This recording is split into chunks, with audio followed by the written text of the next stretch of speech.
sambungan tuh itu yang mungkin longgar. Iya. Berarti dari listrik Pak ya? Iya, listrik. Kosleting begitu deh. Koslet. Tapi memang api ini Dari atas, dari lantai seng. 2. Kancing Dari ini. Oh, ini ada, ini apa sih Pak? Motor ya? Ya. Jual motor? Iya, jual motor. Ada berapa motor tadi Pak yang dibawa? Di 100. Ada 100 motor? Iya.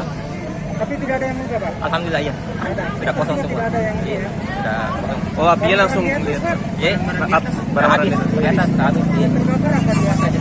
Anu, perabotan semua aja. Oh, tapi tidak sempat menjalar ke lantai 1 itu, Tidak, Pak. tidak. Aman. Kerugian kira-kira berapa? Aduh, tak belum tahu. Ada puluhan juta itu, Pak. Ya, sekitar begitulah. Puluhan juta ya? Iya. Tapi memang tidak ditempati di atas Pak ya? Kan tempat di tempat. Oh, Iya. ditempati. Kamar ya.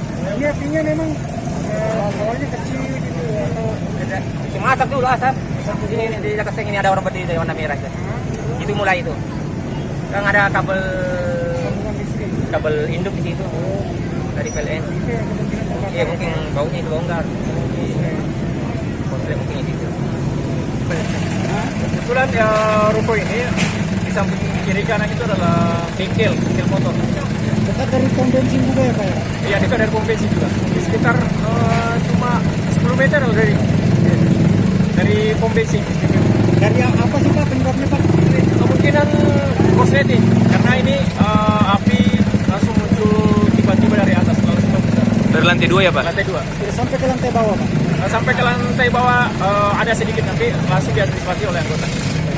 Berapa unit pemadam Pak? Ada 5 unit yang kami langsung terlibat. Korban Korban sudah tidak ada. tidak ada ya Pak? Ya. Diperkirakan berapa kerugian Pak?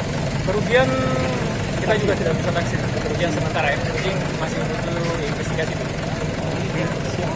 Unit ada 5 unit jumlah personel ada. Personel ada berapa? Ada 30. Berapa, Pak? Personil? 30. 30, Pak. Berapa jam? Setengah jam, 30 menit. Sebentar.